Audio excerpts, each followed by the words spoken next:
So South Africans have been urged to embrace the country's complex cultural makeup on Heritage Day, which was officially recognized as a public holiday in 1995. Prior to South Africa's painful transition to democracy, 24 September, that was celebrated as Shaka Day to honor the legacy of uShaka Zulu. President Cyril Ramaphosa has now called on South Africans to celebrate Heritage Day with a musical phenomenon, saying that there can be no better celebration of our South African-ness than joining the global phenomenon that is Jerusalema Dance Challenge. However, of course, there are those who say we should spend this day contemplating the effects of historical injustices. To talk more about this, Ashanti Kunene is a social justice activist, and Stanley Henkeman is from the Institute of Justice and Reconciliation. A very good evening to you both. Thank you so much for speaking to us. You know, it's very interesting, as we were watching the youth choir, the Ndlovu youth choir, one of the things I was thinking is that while some people were celebrating them as being South African when they were, of course, at that big extravaganza abroad, there were those who started raising questions, saying, but if you look at the director, he's white, the music has been corrupted. It's you know, these kind of conversations. So is it an injustice to separate Heritage Day and all its implied fun factor from the historical legacy of this country, what we have inherited? Ashanti, let me start with you. Yeah, I think as South Africans, we are an extremely racialized society. So to think that we can separate something like Heritage Day from our historical legacies is a bit, utopian. Like, we need to deal with these things. These things will come up, especially when we're talking about the heritage of our country, what we've inherited, the different cultures, and how we relate to one another. Effectively, Heritage Day is about celebrating the diversity, the rainbow nation, so we call ourselves. The race will always factor into these kinds of conversations, and our historical legacy and our heritage as a country should form part of those conversations that we have. And Stanley, it comes down to, on days like this, of course, what I also find fascinating is almost like people feel like they are allowed to dress in a way that is reflective of their culture. So it's not so much a celebration as it's just the one day that we can do it. And I think it comes down to that. South Africa as a democracy, it's grown, it's evolved, but is it not true, though, that our reality still belies the effect of the Group Areas Act and all its inherent discrimination, enforced privilege for some? So are we living up to the ideal when we were reimagining our society and talking about Heritage Day?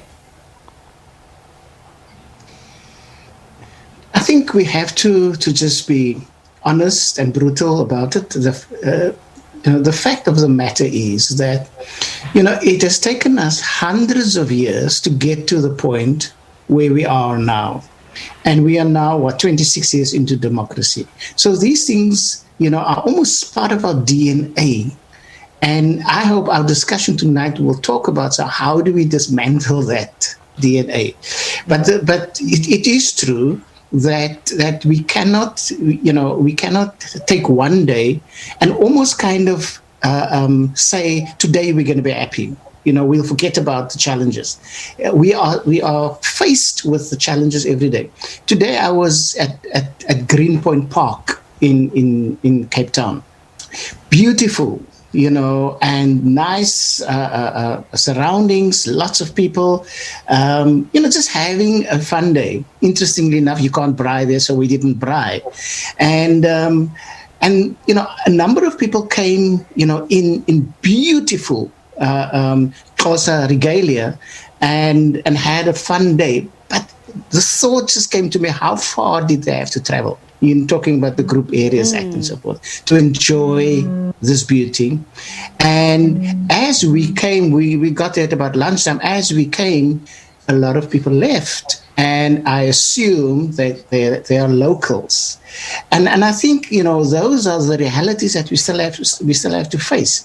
And if we do not have these conversations on a day like this, when we all kind of focus on something, then when will we have it? And I'm glad you're saying that we need to talk about how to dismantle it. So let's do exactly that. If we talk about South Africa, a democratic South Africa, we've also so-called inherited the democracy. But that is part of the problem, the thinking that we inherited lock, stock and barrel. So has our heritage been whitewashed in so much so that the conversation has been jaundiced? Stanley, let's start with you, and then Ashanti, you can answer that next.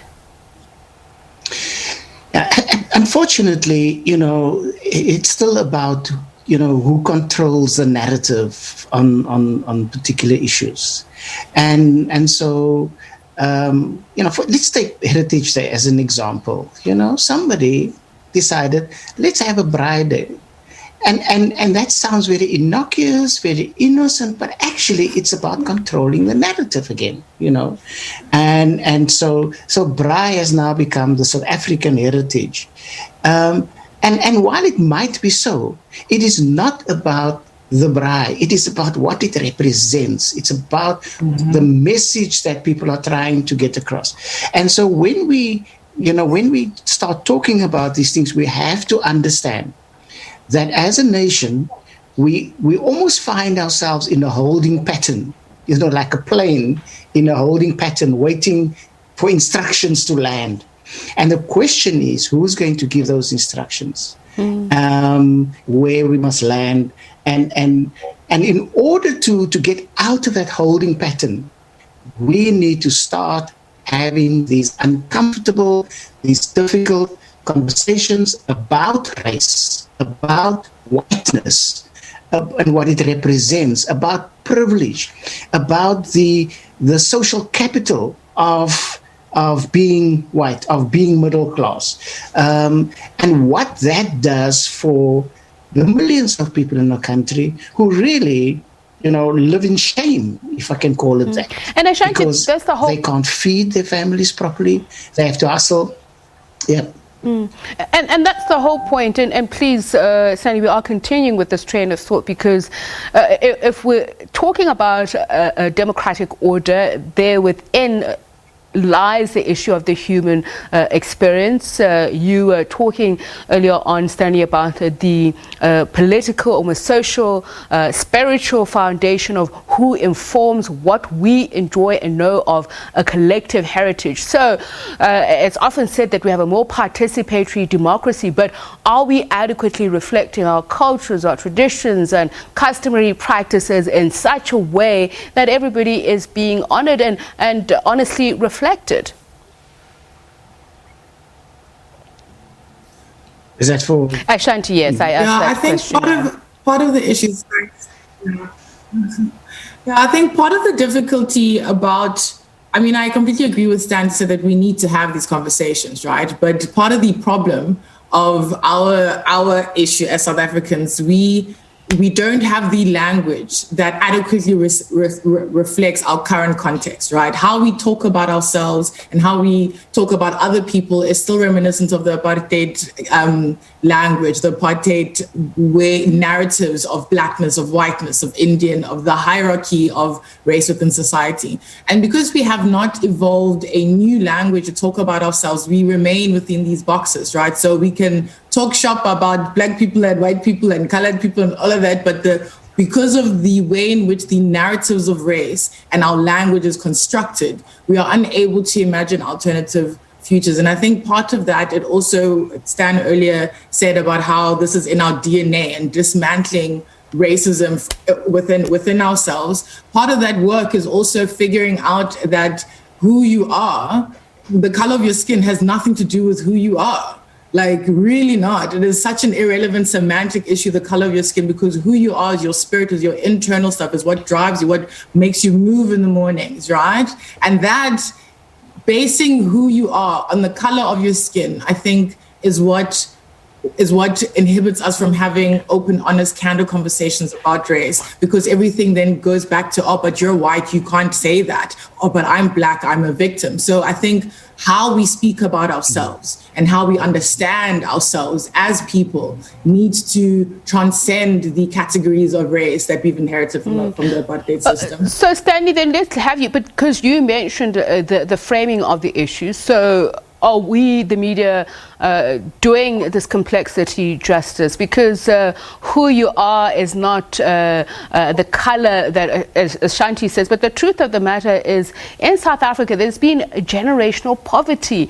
We're talking about gender-based violence. These issues have remained. So unfortunately, it seems even in terms of economic development, opportunities, as much as there are laws that are written, people are inheriting these entrenched discriminations.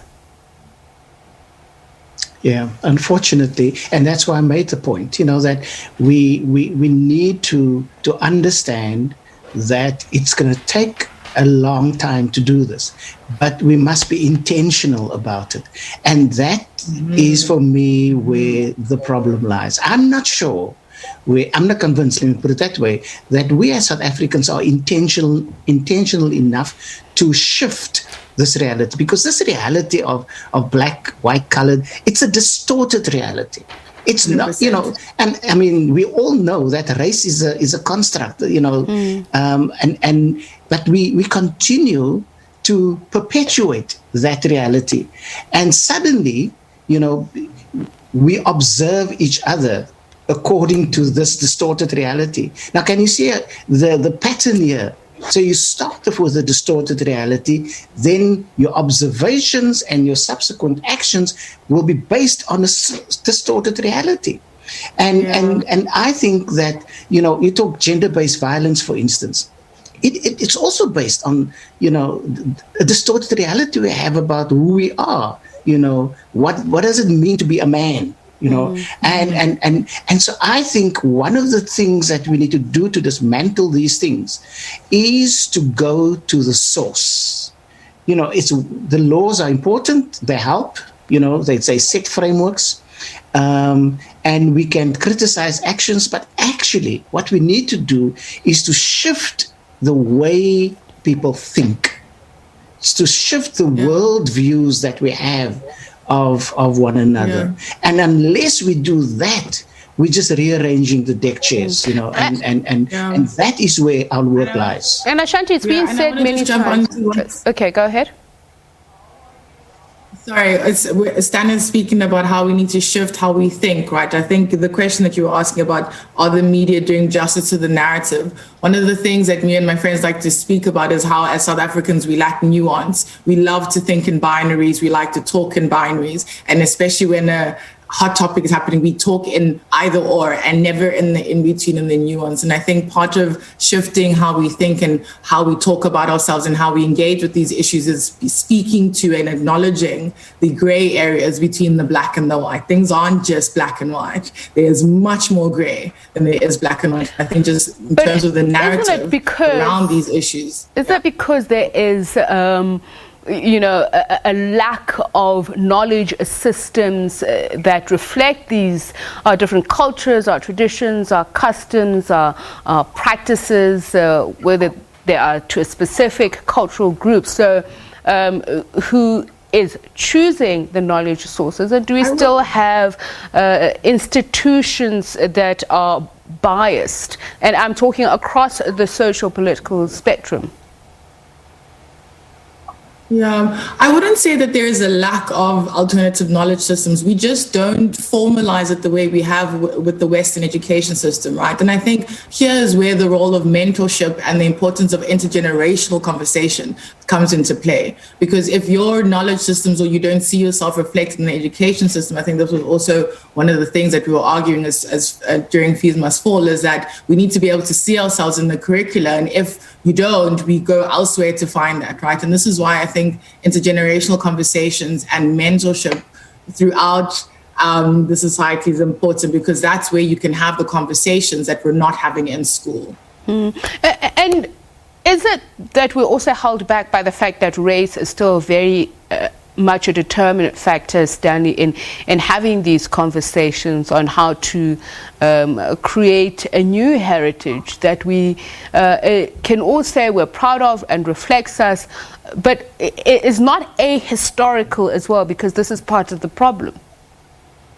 Yeah, no, absolutely. It is something that we must acknowledge. We've inherited. And in fact, that's what heritage is all about. And we've inherited distortion.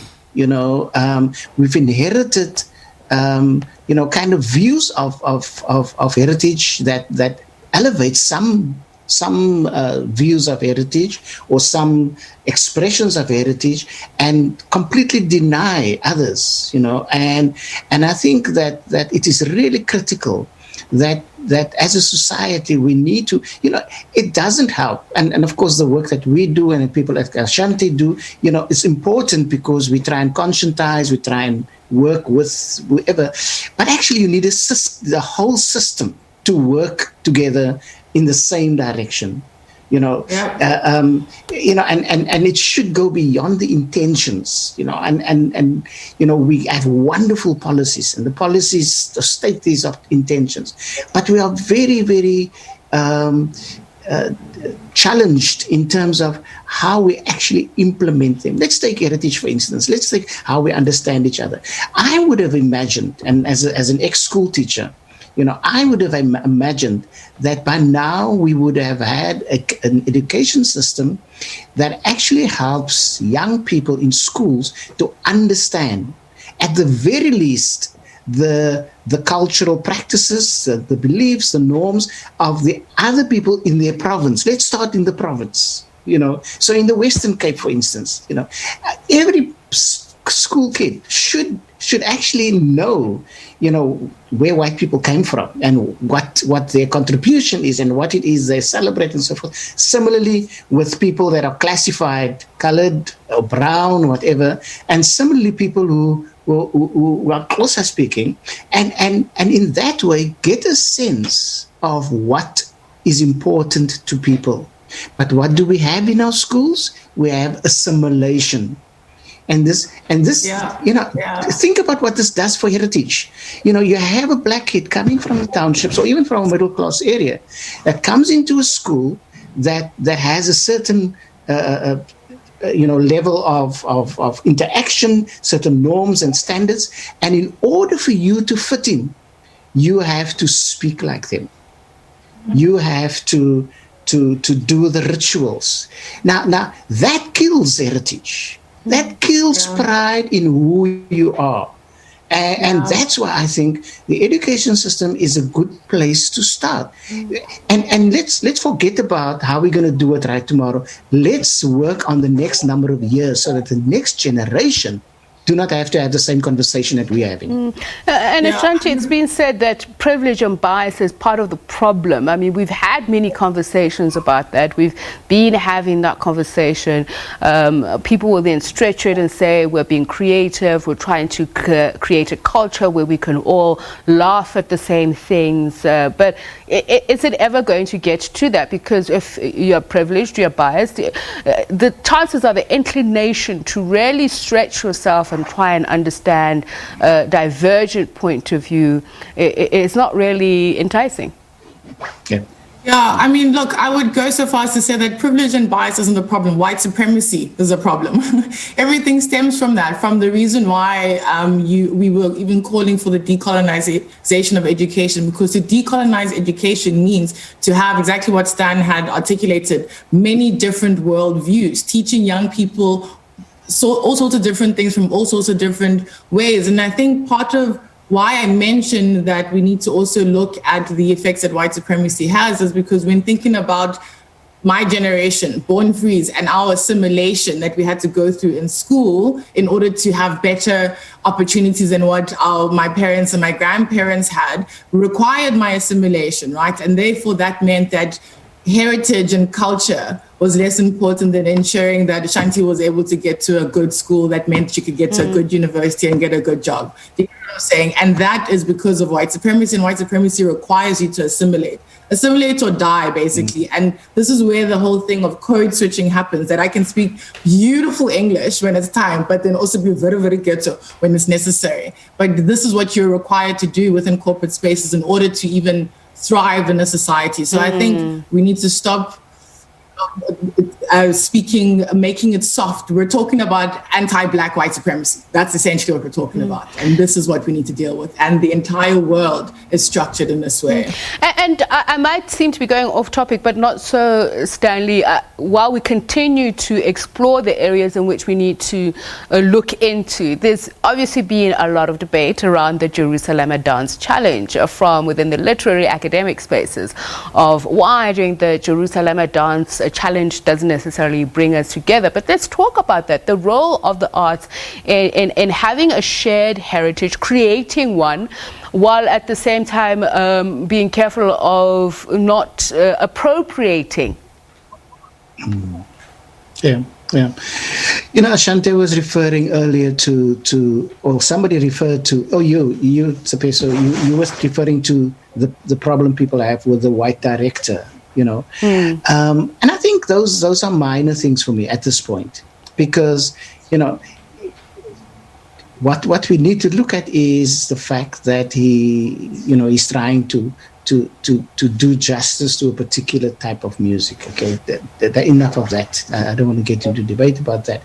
But what we do need to look for are the things that kind of bind us together. Now, I'm not, and I love dancing. It comes naturally to me. But I'm not really convinced that asking South Africans to do a dance is going to have that kind of effect. Yeah. And my white compatriots must forgive me for this, but we have a saying that white people dance next to the music. So you create discomfort. And what apartheid has done, it has created that discomfort. It has created a sense of less than, because you can't do this and you can't do that. And we must be careful that in our attempt to create, something that is truly South African, that we do not exclude in the process. The whole idea of, in your attempt, Nietzsche said, in your attempt to slay the monster, be careful that you don't become the monster. Exactly. And so the Jerusalema is great, and encourage people to do it, but also look for other things, that people can, if I don't dance, then at least there's something else that I can feel included in. But we mustn't stop. And so I don't want to criticize that call.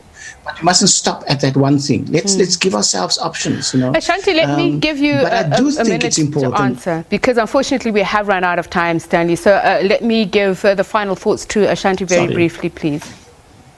Yeah, I think for me, importantly, because we are such a divided society, what is important is cultivating authentic interpersonal relationships across race, across culture, across heritage. So if you're saying that you're someone that, celebrates Heritage Day, I challenge you, look at your own life, your own personal circles. Who are the people that you spend the most time with? Are there a diverse group of people? You're talking about diversity and inclusion in corporate spaces, but does your personal life reflect that value? So I do think that cultivating authentic interpersonal relationships across race, across culture, across language, ethnicity, all of that stuff will really help broaden how we think about each other and how we engage with each other, and just really humanize this whole thing about heritage and make us really authentically engage in this process, as opposed to playing to the optics of diversity where we appear to be multiracial, but actually, we're not. Such a pity. I wish we had more time. Thank you very much for both of you engaging on this very important subject, because, as you say, we have lots to think about if we're going to change and have a more inclusive culture. Ashanti Kunene, social justice activist, and Stanley Henkeman, who is from the Institute of Justice and Reconciliation. Thank you very much to you both. And of course, thanks to the viewers as well. I know some of you are indeed joining in the Jerusalema Dance Challenge. I hope it does bring out the good in all. So while you do it, please DVD it and send it to us, and we'll be playing those videos.